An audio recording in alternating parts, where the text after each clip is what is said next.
jacked up review show. It's a jacked up review show. Jacked up review show.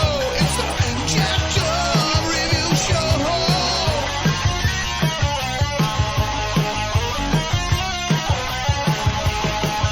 Join us as we cover many an insane movie and numerous cult TV phenomenons.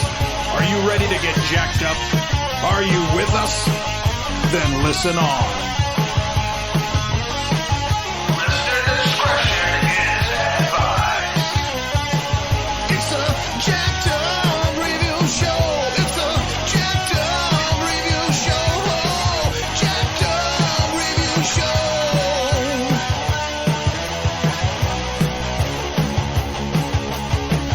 It's a jacked up review show. It's a jacked up review show. Jacked up review show.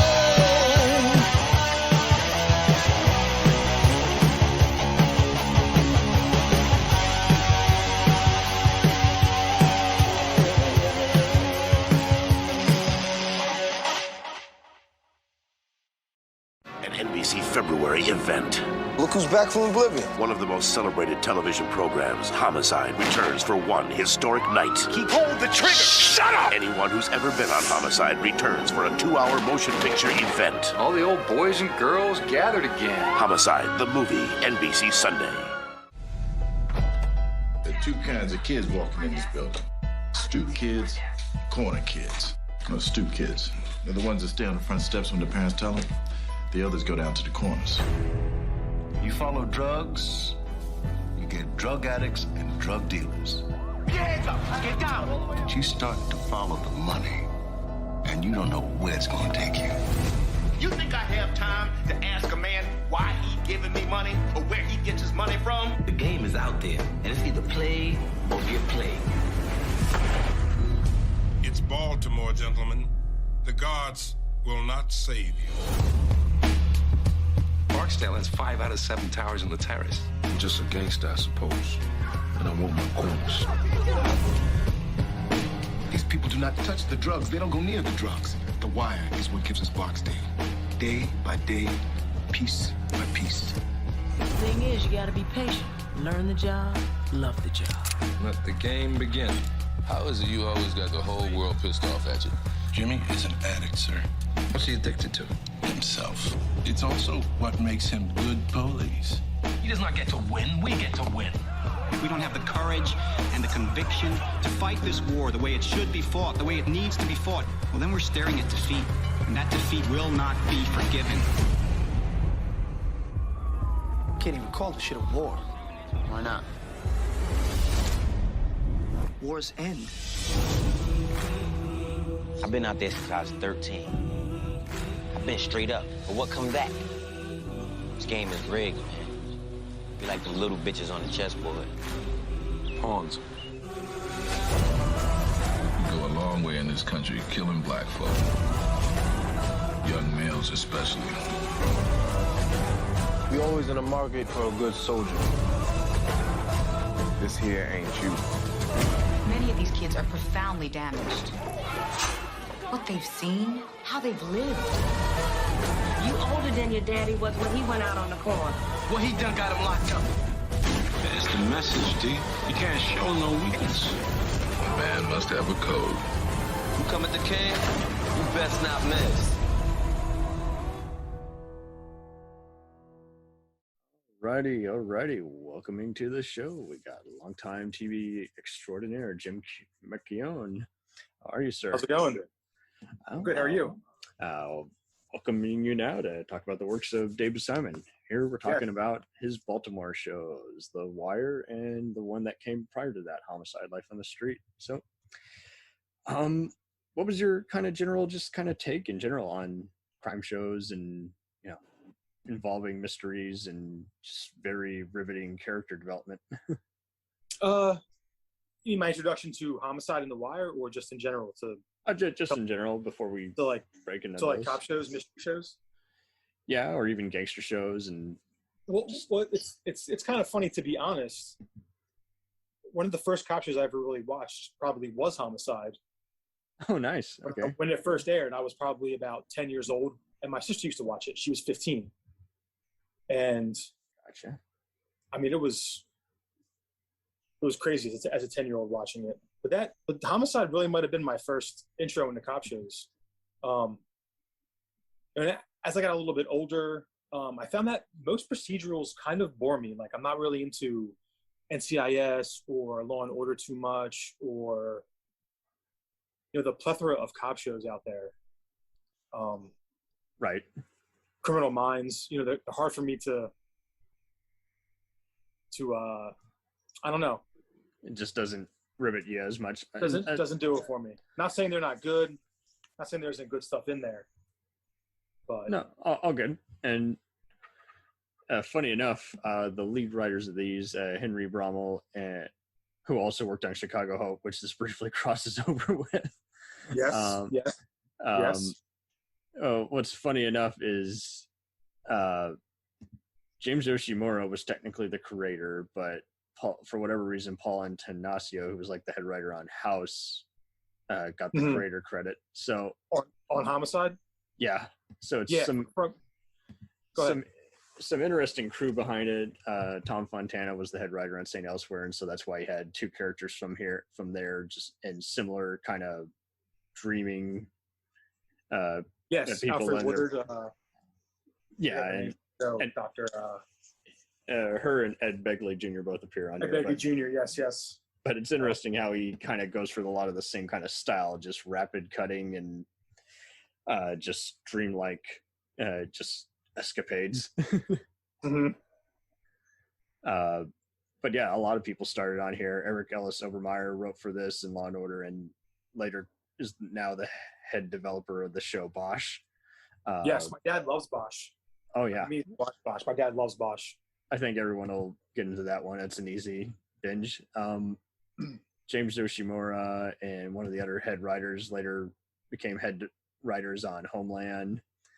And of course, sorry, go ahead. Keep going. Oh, good. And Richard Belzer, of course, would later play the John Munch character on SVU, as well as Arrested Development and a bunch of other movies and shows, and briefly cameos in The Wire, like the final episode. But yep. So there's a little backstory just to start off, and of course David Simon, it just always adapts something for HBO because he's like the only channel he can get along with, and just say, hey, we're at least developing something closer to reality. Yeah, right. Generation Kill is just an amazing Iraq War series, and I've heard that's incredible. I'm behind on some of his stuff. I know that's really old, but like Generation Kill, The Plot Against America, I hear is really good. Oh, I've been wanting to see that one also, and it's just like he knows how to just kind of just perfectly flavor how essentially just we're eating ourselves, and we just are just so stirred up by any kind of propaganda. And yes, at times this can kind of be a war show too, because I mean we're just showing how basically just all these various cops just kind of want to do every kind of thing, want to do a dick measuring contest, want to just try and take on just organized crime that's way more powerful than any of them. And and yeah, I mean, altogether it's just one hell of a cast and just characterization, and it just sucks that it was always on, and then it was just always kind of just known among TV critics and other people as like the show that was always just kind of getting its ass handed to in the ratings by Nash Bridges. And it's like, can't we just all just like everything? I mean, like, that's I feel like such a different tone. I feel like people in the industry know about Homicide. I feel like Homicide's a weird thing. Like, it's like the general public knows about it, but yeah, it is kind of like Babylon 5, which was on around the same time, in which the creator liked so much on that other show that he started adopting similar just cross cuts while narration was going on. I'm purely speculating, but I feel like most people in the entertainment industry know about Homicide and like what it was or who was on it, like Brower. I mean, oh yeah, and around 04 to 06, I think that was like the last I ever saw of any parts of it. I just saw that there were listings for it on A&E or something. show it. I think Sleuth Channel used to show it. So there you go. Yeah, and I've never seen it on WGN, but apparently it aired. I remember sometimes. I caught it one time.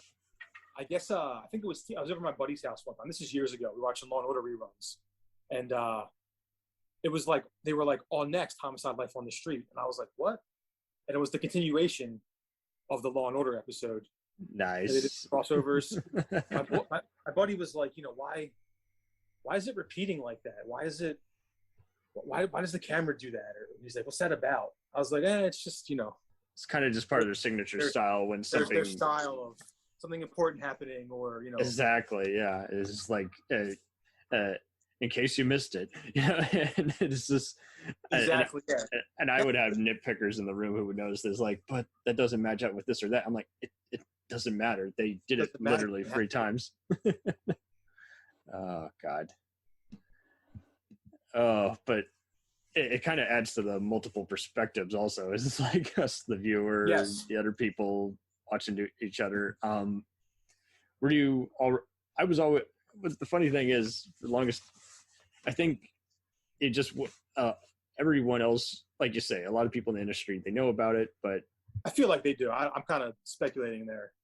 And it helps that Shout Factory did a DVD re-release a few years back, which was good. That's a copy I have. All the actors have since, gone on to do a bunch of other key things. And more or less, I mean, you kind of get that style when I see its style definitely way more heavy whenever I see The Closer, where, the detectives are just kind of bullshitting in the locker rooms and even the cafeteria, and just while they're talking about a disturbing crime. And yes. And to them, it's just second nature. It's like, yeah, just another day at the office. Yeah, exactly. Office politics. And it is kind of interesting how just no one else wanted to talk about Baltimore, and yet this show really did bring a lot of light to that area. Yes. How free the detectives own a restaurant that's across the street. Yeah. For sure. What are some other kind of highlights of this, like, for you? Homicide? Yeah. For me, it's it's just a captivating show. One thing I will say about it, to me, the main thing about Homicide, and they really portray this, is what the job does to you on a personal level. Right. How it affects each person, how it affects different kind of people. That I would say is a big highlight for me. Right. I mean, at first I was watching this, and this and NYPD Blue were rivals, and it was like, again, I just like everything in general, and I like to judge it in its own right. I'm like, well, that show was a totally different approach, similar in that everyone was doing steady cams and handheld camera work, and this was making that even more groundbreaking. But that was kind of more just imperfect people and the New York elites and all the other stuff that was just kind of characterizing everyone. And this one also, again, uses the city to characterize, while also just kind of showing their just off-kilter, if not off-color, conversations. And it is kind of interesting how there's a bunch of other things, like Isabella Hoffman, who plays, Lieutenant Russert, is like, everyone is just so threatened by her. Baumfarther, I think is how you say his name, and he's just so stuck up and just wanting to play, anything that the media says, we're done. We got to go with what they say. And it's just like, Jesus, dude. And I knew plenty of other people were on here, and it is so wild how John Polito's character Steve was, apparently the actor was just so difficult behind the scenes, which explains why his scenes are limited. And then they just said, let's just kill him off and figure out how he died. Well, I've heard different things about that. From what I've read and seen, they fired him because they needed to fire someone. They wanted to bring on another woman, Isabella Hoffman. Oh, gotcha. And he was the one chosen. Apparently, he was promised that they would bring him back. Fontana said, I'll bring you back. And that's when the difficulty stuff comes in. Apparently, Polito didn't believe him, and talked a lot of shit. So he was not invited back. Jeez. It's the nerve. It's like, but him and Beatty, from what I understand, were very passionate about the work and very into, preserving it. Nice. NBC wanted shootouts and this and that, and they were very into it. Beatty almost left after season 2, I think. I think so. Yeah. He didn't want to come back. He appears in the movie, and yeah. He was a big pain in the ass too, apparently. It's kind of a shame when no one's on the same page, and it's just like, guys, can we just talk this out? But it's interesting that you bring that up also, because I mean, I just remember hearing that just kind of also on the DVD special features, and it was just kind of fun just seeing those still on there, because it is kind of wild how they just are back and forth and they don't follow, and like and how Simon was like also like, his book was the main essence, and then he slowly came on and just started learning how to write a script. And it's like, that is kind of wild. They offered him the job, and he said, I'm not really qualified. Oh, and it is also kind of wild how Munch is way more cynical here, as opposed to he's kind of reserved and just will be a smartass on the other shows he's appeared on. Yeah. And he even mentions a reference on X-Files, and he was later on an X-Files episode as that character. Yeah, crazy. When they go to Baltimore. So it is kind of wild how TV at this point was just very loose, just wanting to just kind of just reference each other. Yeah. And more or less, I mean, what are other factors that you think kind of really make it stand out? I mean, because there's a lot of independent people who got their start with this, and they kind of bring that same exact style where it's like you just feel like you're just a voyeur, you're just listening in on somebody you shouldn't be listening to. I mean, well, again, for me, like it's kind of weird because I watched Homicide a little bit as a kid, but not too much. And my sister eventually stopped watching, I stopped watching it. And I watched The Wire, and then I revisited Homicide. Just, I mean, the way it looks, the way it's shot, it's just incredible. The writing, the acting, the photography, the directing. You definitely see similar stuff like that on The Shield, where especially like, season 1. What do you say, on The Shield? Yeah, on the show, on that other show, and it's just so wild how I didn't know that Detective Lewis, played by actor turned director Clark Johnson, improvised a lot of his lines. He just had that rapport, and I'm just like, okay, awesome, because he definitely brings a lot of similar shows that he helms that style as well. Just raw energy, and it's also just as likable as you're going to probably see Zeljko Ivanek, who's been in everything. He's Dennis Hopper's evil son on 24. He's the douchebag governor on Oz. He's very difficult to work with, like chief of staff on Madam Secretary. So he is the go-to guy for just playing an atypical guy in the workplace, But he's good. I think his character's good. I like Danvers. Oh yeah, and it is so. Yeah, and it's just so wild how he, will show up, and he basically is just always just the atypical kind of legal stuff that he deals with. He's just always just scratching his head. It's like, this doesn't make any sense. What do you think of Dr. Cox, who's different kind of Cox, the crime scene examiner, played by Michelle Forbes? This was like the first thing she did after Star Trek, and it's just which I'm a big Star Trek fan. Oh yeah, same here. But I can't blame her for wanting to escape that franchise, because she just knew that a lot of sci-fi actors get typecast. She would have been stuck in that. So I don't blame her for that. Right. I don't think her character is terrible. I don't think Dr. Cox is terrible, but I do think part of the problem is I don't know if it was NBC mandated, but like, I mean that. By the time she came in, the show had kind of changed. It definitely changed, and yet, I mean, I don't think her character's there for all the right reasons. I'll give you that. At the same time, it doesn't annoy me like all the other ones, which is like, will they or won't they? No, she's not terrible.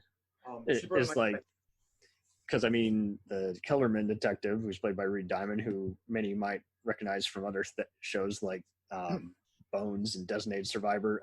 You know, I was already a fan of all his other shows, but you know, so coming in, you know, last here and just seeing, okay, so he's one of the main flawed detectives on this. I mean, it seemed like after a while they kind of want to make him the sex appeal also. It's like the writers were just trying.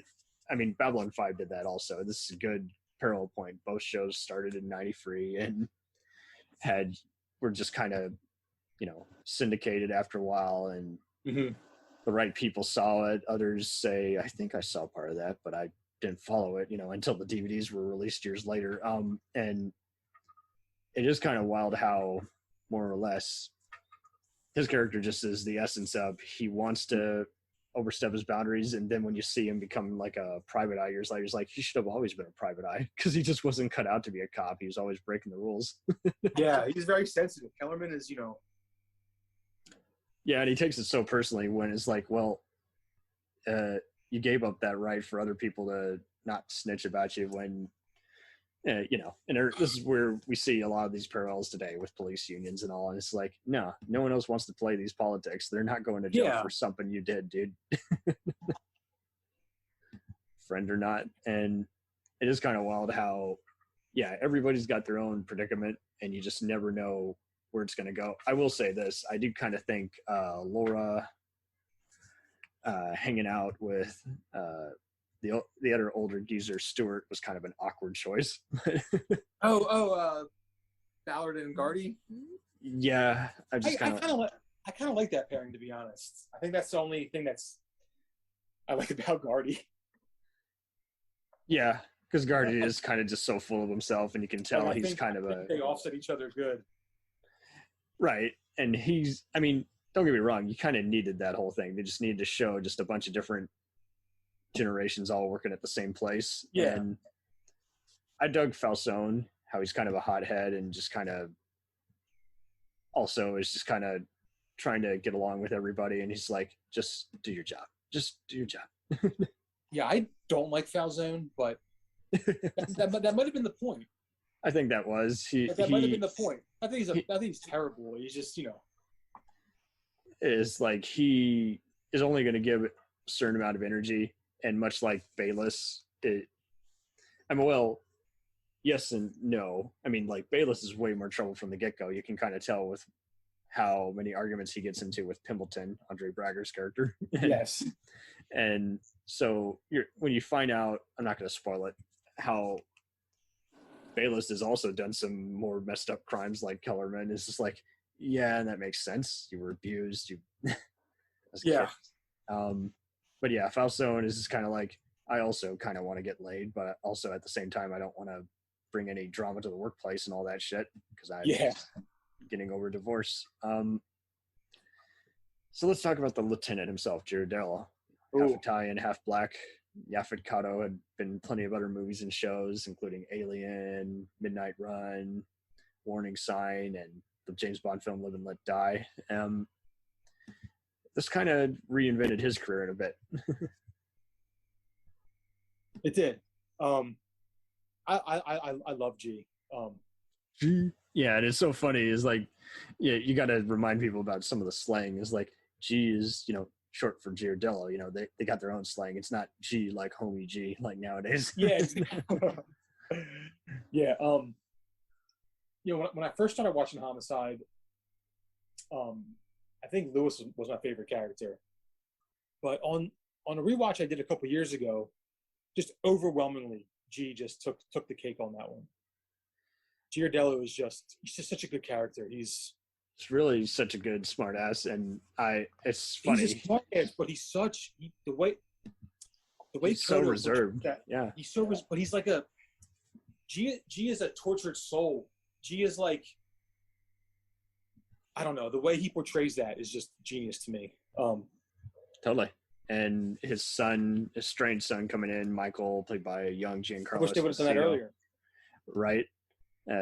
Who's like a FBI liaison, and is like, it's a cool role and I hope more people, since they know him for Breaking Bad and The Mandalorian and even his various Spike Lee movies and The Usual Suspects is like, yeah, go back and watch him in this, because you're not going to see any other kind of performance he does like this since. He typically doesn't, now he plays a guy who abuses power or a smart ass or some other kind of charming villain. And it's like, yeah, you got to see him in this, because this time he's playing a flawed hero who, wants to rebuild his relationship with his dad, but also doesn't want to be around him at the same time when he's on the job. So it's another interesting parallel. Oh, it's a great dynamic. Oh, totally. And it's a shame that Tony Lewis hasn't done as much, because she's actually like an in-law of actor Lee Tergesen, who briefly appears on this show. Oh, yes. I remember. Yeah. She was dynamite. She's a very beautiful person, and she apparently had been on the soap opera As the World Turns, but this is like as close to a mainstream role as she gets. And wow, she's done some other guest spots, but man, she is quite good. I thought they really did a disservice to her character in season 7. They didn't give her anything to do. I think so. In season 7, she's reacting to everybody. She's not. They didn't really give her any of her own storylines. She's like the go-between between Falzone and Ballard. Yeah. And stuff like that. It's like, I kind of got that in the movie, because basically that's all she can be. Like, everybody is just kind of still being standoffish on her, and she just wants to kind of go home. I mean, yeah. How do you feel about how, not only how Fontana's style is there, but how much of Barry Levinson is in this, since he's the one who decided to do the whole, he decided to play politics and be creative at the same time. He was just like, hey, we're going to make this look very low budget, which will make it look real. So let's get, a lot of homemade kind of cameras and just kind of just follow everyone around. This will allow us to be more experimental, but way more organized. And cheap. I think without Barry Levinson, I'm glad he was able to bring it. And you can tell he was involved. I mean, when he helms a few episodes, he had some of the casting experiments, and then just even appearing as a documentary filmmaker in one episode. That was funny. Yeah, that's good. The crazy thing about Levinson is he was already maybe not under contract per se, but he had a deal with NBC. He owed them 6 episodes of something. He was saying. Wow. So he had full control. That's why it's so good. He had full control over casting, writing, everything. Nice. And that's why it starts to change, because he loses that control. But that's why those first 6 episodes are so good. Oh, totally. And those are the 6 ordered. They added the 3 more. But even the show even changed after those first 6. It was gonna one way or the other. And True. even the episodes that one doesn't technically care for are still very fascinating to talk about, because you just remember the guest stars and absolutely the other just on outrageous travels they have. And sometimes I would even have to remind a few people, it's like, Baltimore's not that far away from, other big cities like Seattle. So it's like, yeah, that makes sense. 4-hour drive back. Yeah. It can be done. Just like, Texas and Oklahoma, you can be there in 2 hours. It'll suck, but you can do it. You can do it. Yeah. So I think this is a good segue. I mean, so did you see so clearly you saw Homicide first. I was the other way around. I saw The Wire in college, and along with The Shield, which Clark Johnson worked on both, but we're talking about The Wire. It's the main connection here. I do want to say, I do kind of consider myself as seeing The Wire first, only because I was like 10 years old when I used to watch Homicide, and it wasn't, every week. It wasn't like, there's only certain things I remember. You caught up on it more years later. You just kind of knew about it. Once I connected that Homicide and The Wire were connected, I was like, wow, that's crazy. Right. Homicide. But anyway. There's even plenty of other shows I wish I could have seen. I saw ads for, but because they were never commercially available, it's like, well, yes, I was there, but I wasn't. I wasn't allowed past my bedtime and all that shit. Yeah, right. Homicide was on Friday, so I could stay up. Perfect. It worked out well. Yeah, perfect. So, yeah, Simon collaborated with his partner, novelist and former teacher Ed Burns, who was also in law enforcement, and you know, they just continually will just crank out stuff for HBO that's a true life, and just has an atypical way of just detailing everything about it. And they'd already done The Corner, which was just such a heartbreaking take on just real life, just poverty and Yes. drug dealers and users. And so it made sense that they were ready for The Wire, just a low rated yet still rather well acclaimed show. And I still to this day I even remember seeing ads for it in 2002, but I didn't put two and two together, like what it was about. I just knew it was a mature audience show on HBO that was acclaimed. It's like, I didn't even know that what The Wire in the title meant. I was like, oh, haha, wiretapping. Got it. Yeah, I actually bought the first season of The Wire on DVD. I bought it at Best Buy, and I didn't really know what it was, but like I just read the back and I bought it. It actually sat on my shelf for a really long time. I watched the first episode and I couldn't really get through it. Yeah, which is common. Well, it's fine too, because some shows are gonna. Now we're in a binge watch, so I can see why some people get into certain stuff. And I mean, there's always going to be one episode where it's like, I don't really want to rewatch that episode. That just takes forever to get going. And then there's other ones where like, but it is wild. I knew many people who were into Breaking Bad and weren't going to watch The Shield and weren't, because they were like, oh, it's a cop show. I'm like, no, it's just a crime drama. It's got plenty of cops and gangsters. And same thing with The Wire. I would tell them that, and they're like, hey, you should really watch it. You like Sopranos and all these other shows. I'm like, nah, I'm good. I'm like, I'm telling you guys, you're going to be hooked on this. Yeah. I would say everybody should watch The Wire. Oh, totally. So we got Dominic West as extremely flawed character who's also a good detective called McNulty. Is like, he doesn't know what sport his divorced kids are playing. He doesn't know what his wife is doing these days, except when she comes over for just random, pity sex. And we got Bunk, played by Wendell Pierce, and he's excellent. I always light up whenever I see him on screen. Oh, he's great. He steals, he's great character. Totally. And Michael K. Williams as Vigilante and drug turf war Omar Little, who just basically just goes around just basically being the Robin Hood of the hood. So, yes. What do you really just dig about this? Like, just how the rappers, actually really embody some of their acting parts, how the cops are so cynical, and just this is even more just relentless, and it's showing the political spectrum and just how this is just a system that doesn't work. It's just destined to fail. I think at the end of the day, and it's a little more complicated than just this, but The Wire is it's really educational. Yeah, totally. Like you learn why, like, I don't know. Like why don't cops do this, or why don't cops do that? Why don't cops bust, the high end drug dealers? Well, now I kind of know why. I look at all that stuff differently now. They don't want to put the effort in, or they don't want to pay overtime, or stuff like that. It's just it's so real, it's so raw, educational. It really is. That was the big thing for me. It blew me away. Really eye opening, and yeah.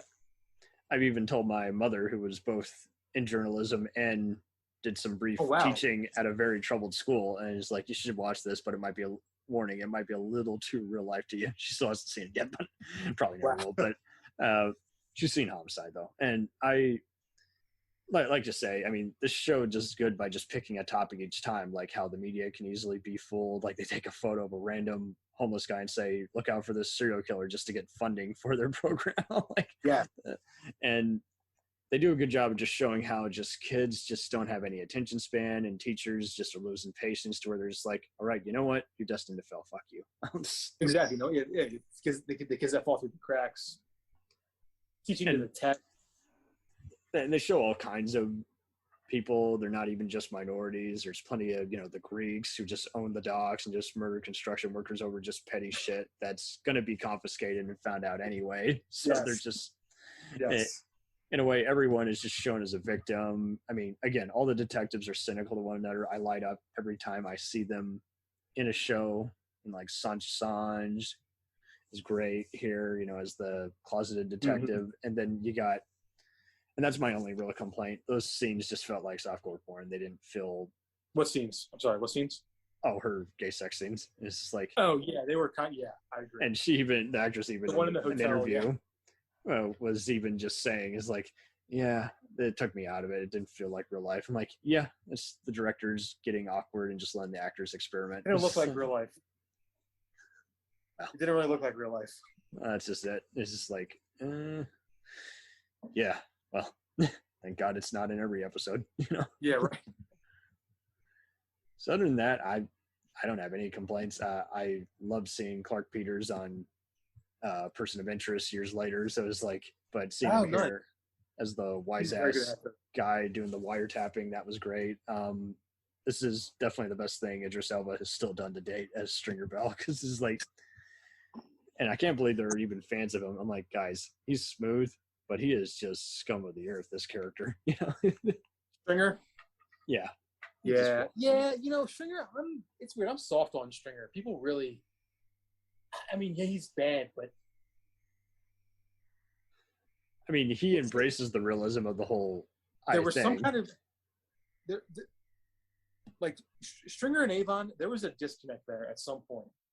Stringer never conveyed what he really wanted out of their situation. You know what I mean? Like, yeah, you didn't know if they were just. To me, it could have worked. I mean, like,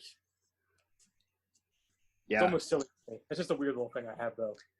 I mean, Stringer makes some questionable decisions.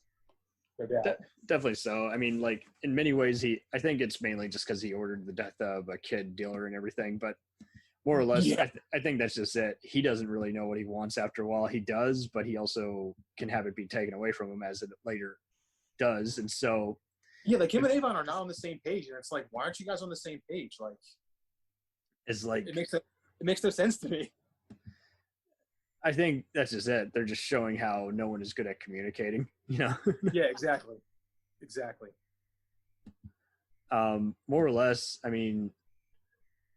It's also interesting just kind of seeing how he's kind of the embodiment of the real life, like Scarface if he were a real person.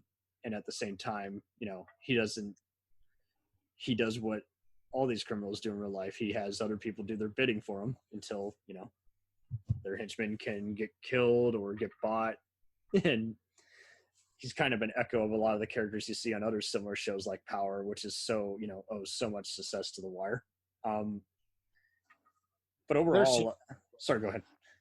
I've never seen Power, but similar. It just in terms similar stuff there, yeah. It just crooked politicians, everyone saving face and just taking over New York.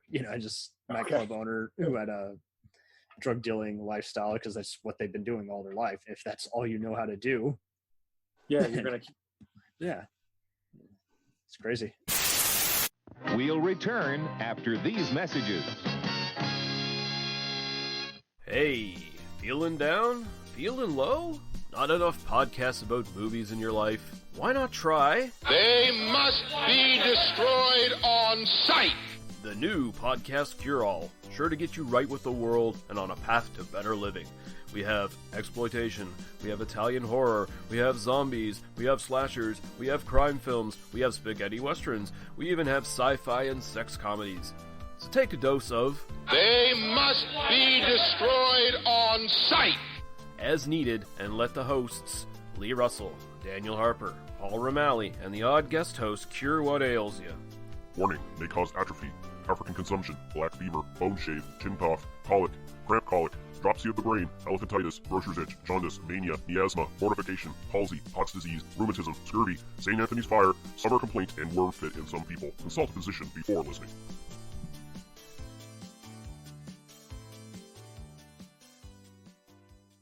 Hey, I heard you like movies. I heard you like to hustle. I heard you like podcasts. Well, guess what? There's a podcast for you out there called The Home Video Hustle. Damn right. Every Friday, we talk about whatever movie PJ picks out the bag. What does that mean? Every Wednesday on our YouTube page, I put a bunch of movies in a bag, and PJ picks one out at random. And then we just watch it. We talk about it for maybe like an hour, hour and a half, 2 hours, whatever we feel like doing, wherever the conversation leads us. But do we actually talk about the movie? Most of the time. Tangents galore. Yes. So believe me, we may be a movie podcast, but it's not always about movies. We may talk about video games, music. Yeah, that's the big one, music. Sometimes we might get a little bit of politicalness in there. Yes. Sometimes we may just, we know what we like to do. We like to tell stories, PJ. Yes. I am the master storyteller of the podcast realm. Undefeated. So if you like to hear about movies, video games, whatever foolishness comes to our mind, the most random stuff you could think of, check out the Home Video Hustle. You can find us on the Stitchers, the Google Play, Apple Podcasts, what else? Podbean, what else? Podcast Addict, goddamn, all that. Ain't no reason you can't get your hustle on. We everywhere, worldwide, baby. Hustle, motherfucking hustle. Hey, we can't cuss in the promo, PJ. We gotta be family friendly. There may be podcasts out there that don't want his hair to say all that good fun stuff. Well, you. Don't run the listeners away, PJ. I'm sorry. But this is going kind of long. Yes. So we'll end this and say, hey, check out the Home Video Hustle every Friday on all the various podcast outlets. Peace. Peace.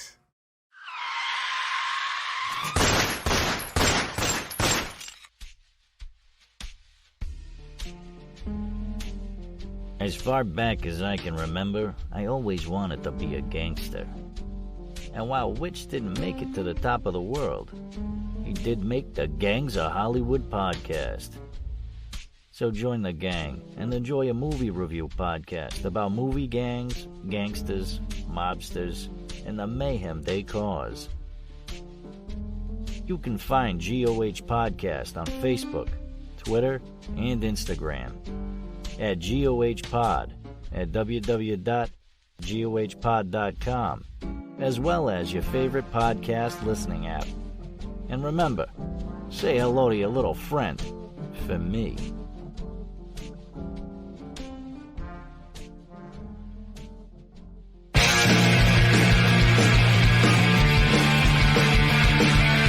If you take two old punk rockers who are past their prime, put them in front of a movie screen and give them a podcast, what do you get?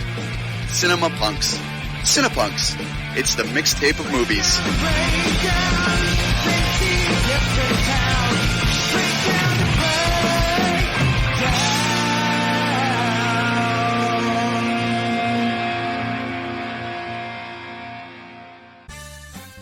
Did you ever see a film at such a young age it left you traumatized with cinematic wounds? Necrophilia. It's a dead issue, man. Don't push it. Cinema Psyops is a weekly podcast documenting an ongoing experiment on the mind of an unwilling test subject. No one should have to watch this movie. Oh, no one should have to watch this? No one should have to watch this movie. Surprisingly, it's not a topic that a lot of people really want to tackle. I'm shocked, prudes. I know, really. Right? It's the next sexual frontier that no one wants to explore. I am, in the most sincerest of senses, disappointed in you.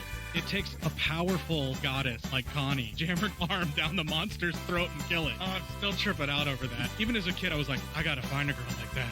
Every week, I get a new look of disappointment that I never thought I could get out of it. Unimaginable. At 12 years old, you should not be watching this movie. Obviously. At 13, you should not be. 14, you shouldn't be. I'm not entirely sure even 17-year-olds should be watching this.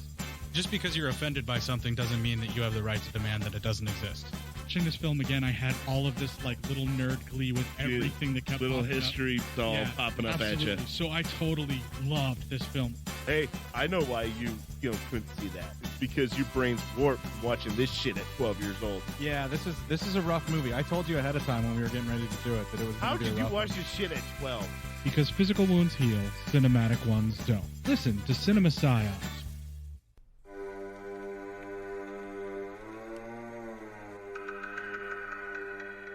Hey everybody, I'm Corey. And I'm Zach, and we're the hosts of Podcasting After Dark, a cast dedicated to late-night horror and sci-fi of the 80s and 90s, often found on HBO and Cinemax. You know, the movies your parents didn't want you watching as a kid. You can find us every other week on Apple Podcasts, Spotify, Podbean, and Stitcher. This is what you want. This is what you get.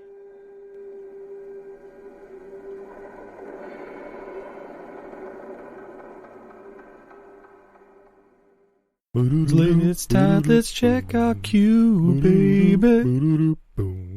Pair it with a couple brews, baby. We love good movies. We love the bad ones too. So we watch them all and pass their lessons on to you. Oh yeah.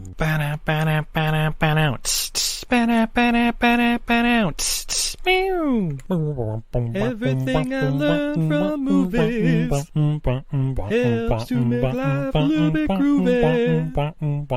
Whether one last plot holes or gratuitous movies, it's time to get busy with your friend Steve and Izzy at eilfm.podbean.com. Welcome to Who Was She podcast. I am your host, Tara Jabari. After a decade working in documentaries, marketing, and all things digital media, I found that podcasting is a strong medium to share stories. After years of producing for others, I decided to start my own biographical podcast. Who Was She will focus on the life of a woman throughout Baha'i history. The first season is about Lydia Zamenhof. Lydia's story explores the subjects of the power of language and faith. Her father invented the universal language Esperanto, and she came from a Jewish family and became a Baha'i. She grew up during World War I and was killed during World War II in a concentration camp, despite heroic efforts to save her life. How can one person's life intersect with so many others, connect across borders, and inspire a biography which inspired this podcast? Over the next few weeks, I will share her story with you and the lives that were most affected by her and those who affected her life as well.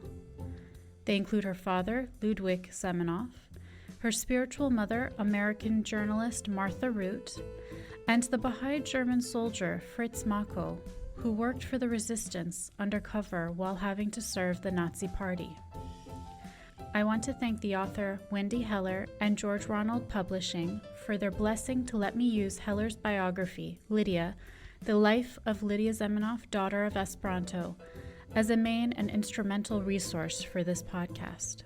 So please subscribe and learn about this amazing woman who traveled through 3 continents in an effort to bring unity through the power of language. You can also find more information on our Instagram, Facebook, and Pinterest at Who Was She Podcast. Music was composed and performed by Sam Red. I am your host, Tara Jabari. Join us next time as we begin our journey about Lydia Zamenhof.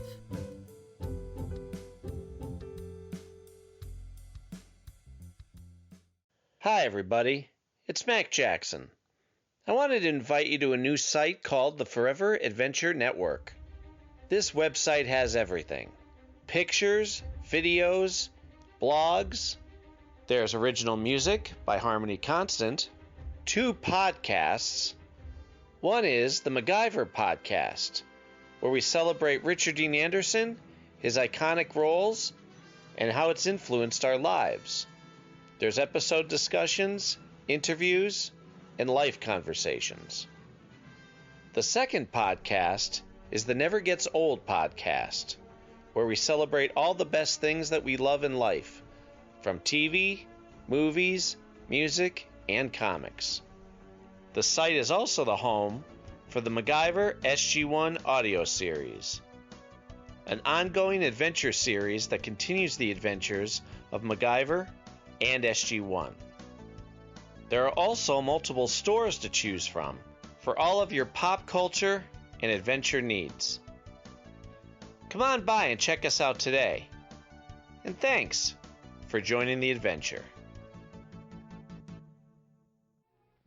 Are you sick of the same old stale podcasts? Well, then join Vanessa and Darren as they dissect movies of all kinds. The 2 lifelong cinema lovers bring their favorites, curiosities, and first-time watches to the operating table and inject them with a healthy dose of snark. Then there's the waiting room, where they examine books and short stories. So just look for them on Apple Podcasts and where fine podcasts are available. They're part of the Legion Podcast Network. Follow them on Twitter at VDClinicPod. Join them on Facebook at facebook.com/groups/VDClinicPod. Or email them at vdclinicpod@gmail.com. They're ready to cure what ails you. And still, they just might be a little contagious. Hi there. It's Heather from the Watching Netflix Without You podcast. Did you know that there are over 1,200 Netflix original feature films and documentaries? And that number is only growing. So I've made it my mission to watch as many as I possibly can. Then, with a delightful guest or guests, disclaimer, more often than not my brother Ryan, we spend an episode rating, reviewing, and discussing a film at length. The first half of every episode is spoiler-free for those who haven't seen it yet, and in the second half, after a very clear spoiler warning, we dive into it. And that's really about it. You can listen to Watching Netflix Without You on Apple Podcasts, Google Podcasts, Spotify, and more. We now continue with our program.